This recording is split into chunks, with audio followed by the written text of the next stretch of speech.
Smartest simple में आप सभी का स्वागत है। आज हम राजस्थान नगर पालिका अधिनियम 2009 की एक बहुत ही महत्वपूर्ण धारा 112 पर बात करने वाले हैं। यह धारा नगर पालिका को एक बहुत ही खास पावर देती है, यानी जो टैक्स लगाया है उसे हटाने की पावर। तो चलिए इसे एकदम गहराई से समझते हैं। आगे बढ़ने से पहले एक बहुत जरूरी सूचना, आपकी तैयारी में कोई कमी न रहे, इसलिए हम स्मार्टेस्ट सिंपल पर रोजाना 3 अधिनियमों पर सेशन लाते हैं, सुबह 10 बजे, दोपहर 3 बजे और रात 8 बजे, और साथ में करंट अफेयर्स के लिए सुजस सार का विश्लेषण भी।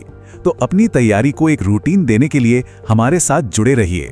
तो आज के सेशन में हम क्या क्या कवर करने वाले हैं, आइए एक नजर डालते हैं। सबसे पहले धारा 112 का एक बेसिक इंट्रोडक्शन लेंगे, फिर इसे समझने के लिए एक बड़ी मजेदार ट्रिक रिवर्स गियर का कॉन्सेप्ट देखेंगे। इसके बाद इसकी पूरी प्रक्रिया और सबसे जरूरी शर्त को जानेंगे। फिर धारा 111 से इसकी तुलना करेंगे, जो कि बहुत जरूरी है। एक नॉलेज टेस्ट होगा और फिर फटाफट सारे फैक्ट्स को रिवाइज करेंगे। और हाँ, आखिर में एक सवाल आपके लिए भी होगा।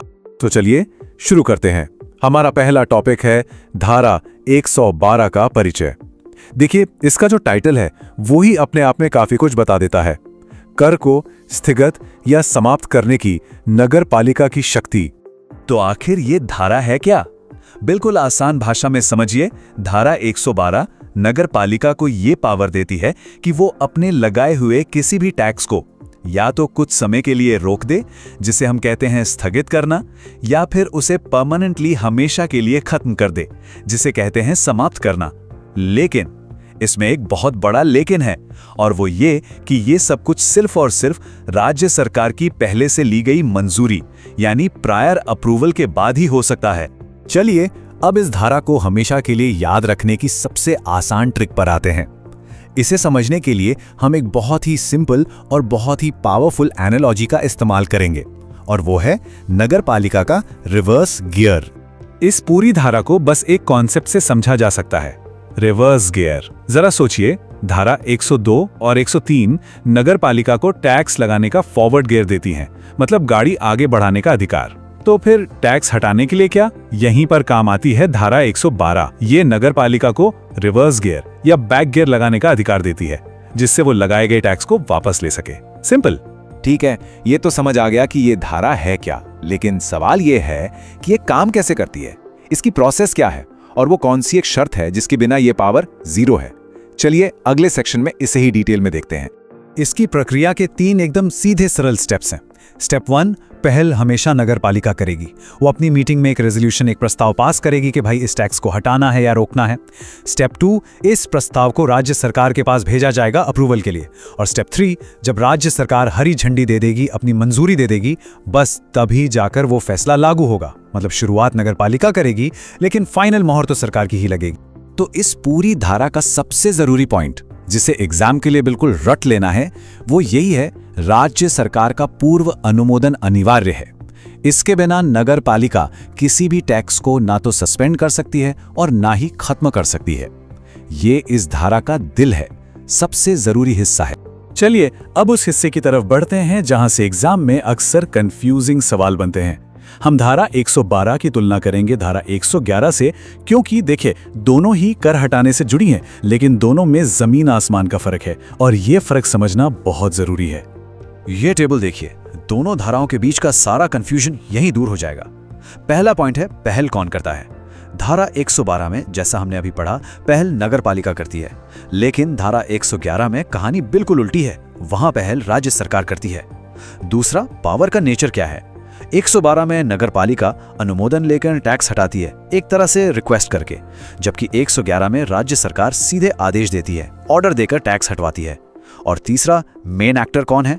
112 में हीरो है नगर पालिका, जो खुद टैक्स हटाना चाहती है, जबकि 111 में मेन एक्टर है राज्य सरकार, जो किसी टैक्स को गलत मानकर उसे हटवाती है। अच्छा, अब तक हमने जो कुछ भी सीखा है उसे परखने का टाइम आ गया है। हम एक सवाल सॉल्व करेंगे और उसके बाद पूरी धारा का एक क्विक रीकैप करेंगे हमारे फास्ट फैक्ट सेक्शन में। आपके सामने एक सवाल है, मैं इसे पढ़ रहा हूं, आराम से वीडियो को पॉज करके जवाब सोचने की कोशिश कीजिए। प्रश्न है, धारा 112 और 111 के बारे में इन स्टेटमेंट्स पर विचार करें। पहला, धारा 112 के तहत नगर पालिका को पूर्ण स्वायत्ता मिली हुई है। दूसरा, धारा 111 में सरकार आदेश देती है जबकि 112 में नगरपालिका अनुमोदन लेती है। और तीसरा, धारा 112 का इस्तेमाल सिर्फ वैकल्पिक करों के लिए हो सकता है। इनमें से सही स्टेटमेंट कौन सा? चलिए अब सही जवाब देखते हैं। इसका करेक्ट आंसर है ए, केवल 2। इसका मतलब सिर्फ दूसरा स्टेटमेंट ही सही है। अब ये समझना जरूरी है कि पहला और तीसरा स्टेटमेंट गलत क्यों हैं। पहला स्टेटमेंट इसलिए गलत है क्योंकि इसमें एक शब्द इस्तेमाल हुआ है, पूर्ण स्वायत्तता, यानी एब्सोल्यूट ऑटोनॉमी। जैसा कि हम बार बार कह रहे हैं, नगर पालिका को राज्य सरकार का अप्रूवल लेना ही पड़ेगा, ये अनिवार्य है। तो उसकी स्वायत्तता पूर्ण नहीं बल्कि सशर्त है, कंडीशनल है। और तीसरा स्टेटमेंट भी गलत है। क्यों? क्योंकि एक्ट में बहुत साफ साफ लिखा है किसी भी कर, यानी एनी टैक्स। इसका मतलब ये हुआ कि ये धारा वैकल्पिक यानी ऑप्शनल और बाध्यकारी यानी कंपल्सरी दोनों तरह के टैक्स पर लागू हो सकती है। बस एक ही शर्त है, सरकार की मंजूरी मिलनी चाहिए। ठीक है, अब पूरी धारा का फास्ट फैक्ट्स रिवीजन, एकदम रैपिड फायर। पहल कौन करेगा? नगरपालिका। पावर क्या है? टैक्स को सस्पेंड या अबॉलिश करना। सबसे जरूरी शर्त क्या है? राज्य सरकार का पूर्ण अनुमोदन। उद्देश्य क्या है? फालतू टैक्स से राहत देना। और धारा 111 से क्या फर्क है? उसमें पहल सरकार करती है। बस ये 5 पॉइंट्स याद हैं तो ये पूरी धारा आपकी मुट्ठी में है। तो हमने इस धारा को अच्छी तरह से समझ लिया है, परख लिया है। अब आपकी बारी है कि आप अपने ज्ञान का इस्तेमाल करें और हमारे साथ साझा करें। अब एक प्रैक्टिकल सवाल आप सबके लिए।